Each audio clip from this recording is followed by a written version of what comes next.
All right, welcome to the Spoiler Kings. My name is Tank Kramer. I'm with Brandman Brian the Grizzly, and we're gonna review and discuss Mickey 17, the box office winner for the weekend on its opening weekend.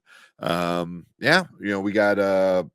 Robert Pattinson as the main Mickey Barnes and Bong Joon-Ho, I believe, the director, the same director who did Parasite. Parasite, exactly. Yeah, which was their big one. But yeah, for cast, a quick rundown of the cast. Obviously, Robert Pattinson pulls in double duty here. Naomi was it Aki, Stephen Yeun, Tony Collette, Mark Ruffalo. Those are pretty much your main characters. Everyone else is kind of there. But yeah.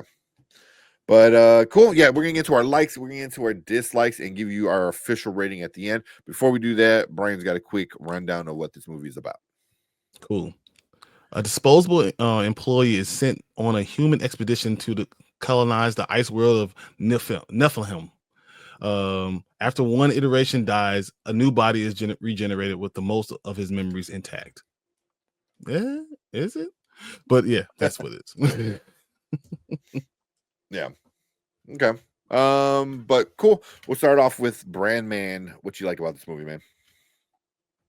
I liked the offbeat feel that it had to it. I also liked Robert Pattinson's performance. I like the roles that guy selects in his post Twilight days. It's just making me take him more and more seriously as an actor. I liked the humor in it. I thought it was pretty funny at times. A little bit of a social commentary in there as well. I also really, when it comes to sci-fi, I kind of like smaller, more contained stories such as this. And I liked that it kind of it didn't have the ambition to be like an epic or anything. It was just a small contained story that happened to be in a sci-fi setting, if that makes sense. And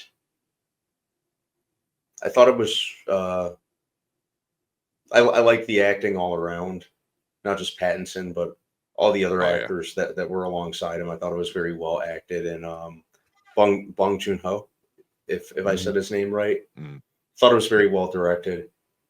Was kind of curious to see what he'd do after Parasite. So, yeah, you guys talk Parasite, but I think Snowpiercer, the one with Snowpiercer, Chris Evans. He Chris sure Evans did do Snowpiercer. With Chris Evans, because I love the series, but the movie was really good. That was like 2012 or something like that.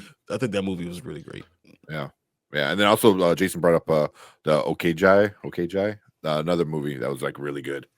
So yeah, man, he does good movies, to say the least. Okay. What were you, Brian? What you think about Mickey 17? I love the concept. I thought the concept was brilliant. I really think, like, even the idea that you're a copy of yourself, so you're not really the same person. So each one of those people, they're literally dying. I thought that concept itself was brilliant. And then the difference of even the idea of when they're dying. I don't know if are we doing spoilers?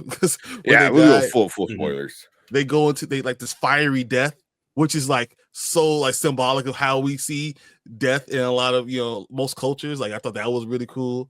And Robert Pattinson is really rising up my list as for acting. He's probably the best part of the whole thing. It's just him being him. He is so good. Oh, it is so. But the whole movie is well acted. The entire movie is really well acted. Everyone is exactly the way they're designed to be. I really enjoyed it. The scenes are beautiful. The scenes are bland, but I think they're bland for a reason. So but the concept between 17 and 18, I really enjoyed that conflict and that the idea of what awakens within them. Just I think the concept is so big and so good. So that's probably my biggest like. Yeah. I mean, yeah, for me, like you guys said, the acting, amazing. Robert Pattinson, amazing. Even Steven Yeun's little part in it was really good. But for me, Mark Ruffalo kind of stole the show. His and that's saying with Robert Pattinson down here doing an amazing job. Mark Ruffalo as this shitty politician, and he said he wasn't trying to channel anybody, which I kind of agree with because I saw a lot of multiple people in him, and obviously people are comparing him to one specific person, which I don't want to say. But it's definitely multiple people. He's so good at being an asshole in all the movies he's in. Whenever he gets to be an asshole, like that's him being like his peak is him being a horrible person. I don't know why that works so well because he's such a nice guy. It seems like in real life. So yeah, maybe he's able to express it all when he's a shitty character. But yeah, the acting was great, but I really love like the social commentary about it. Worker exploitation, social structures, even if it's something so secluded like a spaceship, like egotistical narcissists, people with power, like we see that in the real world, and and just even at the end, the big kind of unexpected turn of events and twist and kind of thing. Like you thought this is going to be the big bad thing or whatever, and it's not, and this and that. So yeah, it's just and at the end, it's still a lot of fun. Still a lot of fun. Like Nasha's character with Naomi Aki. Yeah, she was awesome. She had fun with messing around with Robert Pattinson, I think, for sure. So but yeah, I'm sure there's some other likes, but but we'll keep it at that for now. Mama Bear said Ruffalo went from green man to an orange one. She's Canadian, FYI, so you can say that. I'm not, and I can say it. I know, right? Cheeto. Oh man. But yeah, but cool. We'll get into some of the negatives. Brandman, what problems did you have with the movie? It kind of dragged around the midway mark. Like even the screenwriters didn't quite know what to do or what they were doing, so they were just kind of tossing stuff to see what stuck.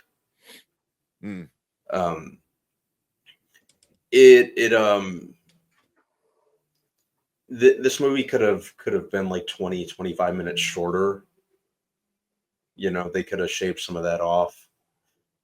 I think that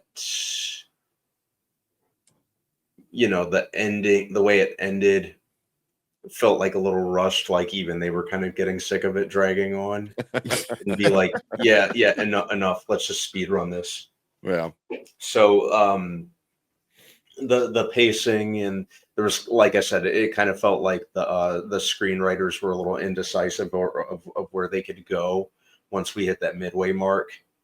And the runtime, it could have been shorter, and the screenwriters could have thought it through a little bit more before they wrote the second and third act. Yeah. Okay. That's what I think. Okay. What are you, Brian? I'm feeling what you're putting down, Brandon. I think it was written not great. I think the concept was such a broad, great concept. I don't think the writers really did it justice. And even the cinematography, I don't think the cinematography was great either. Because I thought a lot of it was very bland in it, instead of giving me some more colors. It was just very, but that was the point of the planning, and also it was that point. But it didn't grab me a lot. So when you have not bad, but just not great writing, great acting, but not great writing, which seems real like I'm talking out both sides of my mouth. But when you have that, along with some scenes that are just kind of like just there, I think it gets boring towards the middle. Like it was because it took so effing long to explain all the rules of what's going on. It took me an hour getting through it. Like, okay, so now I know what the hell is happening.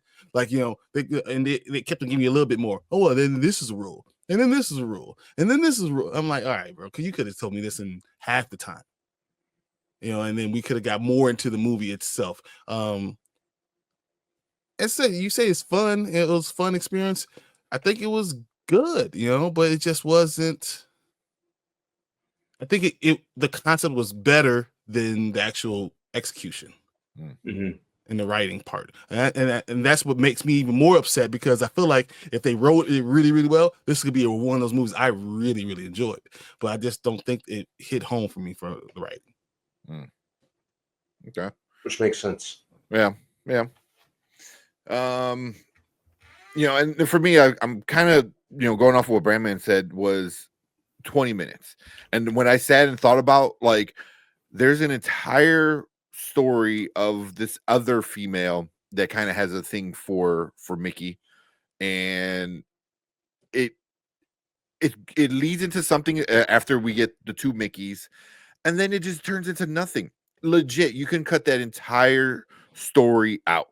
You don't need to have that weird, he goes to her room and she makes tea and then they break in and there's the weird threesome. You could have cut all that shit out, because I get what they were trying to do. And part of me, you guys blame the writing. I blame the director. I think he was trying to be too much of, he wants to be able to talk about all these social issues of, like, when we talk about politics, when we talk about like workers stuff, and then the sexual part was like also of like why these women have this like fetish with an expendable like Mickey, and is it a fetish because he dies, so it's like you get to have like this new boyfriend every other day or whatever, it just feels like that was never fleshed out, and you could have just cut it completely and would have made the movie better, because you didn't have to worry about this weird other chick, like Nasha was more than enough when it comes to a love interest. You didn't need to have this weird side other thing, one, maybe. I forgot what. Yeah, the other one just seemed there, and it seemed all for like just a few minutes, and then they just kind of forgot about her. Yeah, it was like they're trying to show you that these are two different characters, two different people. They're not the same. But you didn't have to do that. I don't know why. You didn't have to, because you learned that in the cafeteria. You've been telling me that whole thing, the whole time. Like, I know they're two different people. In the cafeteria, she tries to steal Mickey, and then Nasha comes in and is like, "Oh, this is my guy," and you're kind of like, "Oh, is this like a fetish thing?" Like, do women just want to see what it's like to be with an expendable? But then you later on you realize, like, oh no, Nasha loves him. That's all. I didn't need another side story of like, oh, she wants to get with him, blah blah blah. I thought that was like at least 20 minutes that could be gone, and I think the runtime would have been better, because of the middle being so long, I felt like the end did feel rushed. So, and then something at the end which I thought was unnecessary was that vision he had with Toni Collette's character, who was trying to print out another Mark Ruffalo's character. It was like, was it real? Was it a vision? Like what was it? I feel like that was just a little too. I don't know what was that about. It felt like it was and then I kind of like a flashback, but not flashback of was it? Because she starts bleeding, then this thing is like, why don't you already finished the movie? Like, he won, he's gonna blow up the thing, and then you introduce this random thing. So like that, there's like stuff like that, and part of me feels like it might be more of the director than writing, because I feel like he likes to talk about these social things and all these different stuff, very much like something like the Parasite, like different I mean, it's the same thing. Snowpiercer, caste system, and understanding that you create your own caste and you don't allow it to go more to further. Even no matter if it's the end of the world or not, you need someone on the bottom to make you feel like you're on top. Exactly. So, which is good, and that's what he's good at. But it's just like he got a little too much mixed up with like trying to do a lot of different themes. Politics, social class, worker stuff, like that's more than enough. You don't need to bring in weird sex fetishes and stuff like that. That's what I got from that weird relationship. But I mean, those are my only two major issues, but that's all I really have for it. Anything else before we move on to our ratings? you guys might have missed? Any goods, any bads you want to bring up? I enjoyed the idea. The it's weird that he went through all those copies of himself without realizing that maybe the death of these people are their death is real death. Like it didn't really occur to him to 18 and 17 were both alive. Mm-hmm. I thought that was kind of strange, but very cool in itself. So something I liked. Yeah, I did like it. There was something I thought was way more interesting than like, you know, the other girl was. Nasha told Mickey that, oh, number 3 was blah blah blah, but number 5 was this, and so I was like, explore why these different versions were slightly different, because 18 was a freaking maniac compared to 17. He was like just like, I want to kill everybody. But they're copies of it of a copy. So each one is a copy of a copy of a copy, right? Yeah. So they're all going to be different because they're not. It's like they're not a copy of a copy. They're all a copy of the same of a download. Well, because they're a download. He uploads his memory. So it's a copy of a copy. Yeah. So it's like the telephone. You know, you're saying these things. So like you're losing who you really are the further away you get. Yeah, but also like there's that scene where like the guy trips over the cords and one of the thing pops out and he just plugs it back in. I'm like, was that supposed to tell us why it's different, or is because like you said, like the different copies, and you know you can only make a copy of a copy so much before it starts to not look good, starts to mess up. So I feel like those are something you could have explored more than other things, but I don't know. We'll see. I like the religious thing about it, like the religious moral of making somebody, and there can only be one soul per one body and kind of thing. So it's like I'm like, oh, that's the limit. Like there just can't be more than one. Like the problem isn't making a copy. It's just like if there's 2 copies, that's too much. So, but yeah. But I want to read the book now. For sure, it got me wanting to read the book. Let's officially rate Mickey 17 with our Spoiler Kings rating. Now, later, never. Now means you got to run to the theater and go watch it right now. Later means you can wait till it's at home. Never means just skip it altogether. Brandman, what you giving Mickey 17? I'll give it a now, just because I liked kind of the original nature. Well, not original because it is based on a book, but to the casual viewer, I could kind of see how it could be perceived as original. I liked that it was a smaller sci-fi story. Really liked the acting. Really liked the direction. I thought it had a lot of merits that I just really enjoyed. I was sitting there entertained for the 2+ hours. It wasn't without its flaws. There were things that could have been done differently, but it was. I still enjoyed it quite a bit. Yeah, so I could give it a no. Okay. What are you, Brian? I'm not sure. If later is like streaming, I think it's better than later. It's not streaming level. It's a good movie. It's a great concept. So I don't. Maybe it's a now, but the bottom of now, like not like the greatest now. I don't need you to drop everything, but if you sitting outside, sitting there and you got nothing to do for 2 hours, go do it. Go watch this movie. It's good. It's a very good movie. You're gonna enjoy it. You're not gonna walk out saying, "What the hell did I watch?" It's good, but it's not like this is drop everything you're doing and go watch it. It's not that. Yeah. I mean, for me, it was definitely a now, because I walked out kind of enjoying all the parts of it, most of the parts, I should say. Like the main themes of it. Like I enjoyed, the shitty nature of the people in charge. I enjoy the questioning humanity kind of thing with what they're doing to Mickey. So yeah, it was good. And like, I mean, opposite of what Brian thought, I thought it looked really good. Like when they were in space, when they were in the cave, the stuff in the lava room or whatever, the trash room, whatever they want to call it. I thought that was kind of like cool looking, because the way it was shot. But But yeah, I enjoyed it a lot, you know. But I love sci-fi, so I'm a little more biased, you know. So, and I love when movies go real sci-fi. So I this love one goes sci-fi too. I just weird, don't know weird if I this one love goes a weird sci-fi. sci-fi.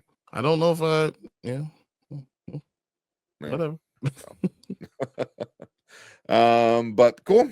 You know, so that is our thoughts and our review for Mickey 17. So we want to hear from you guys.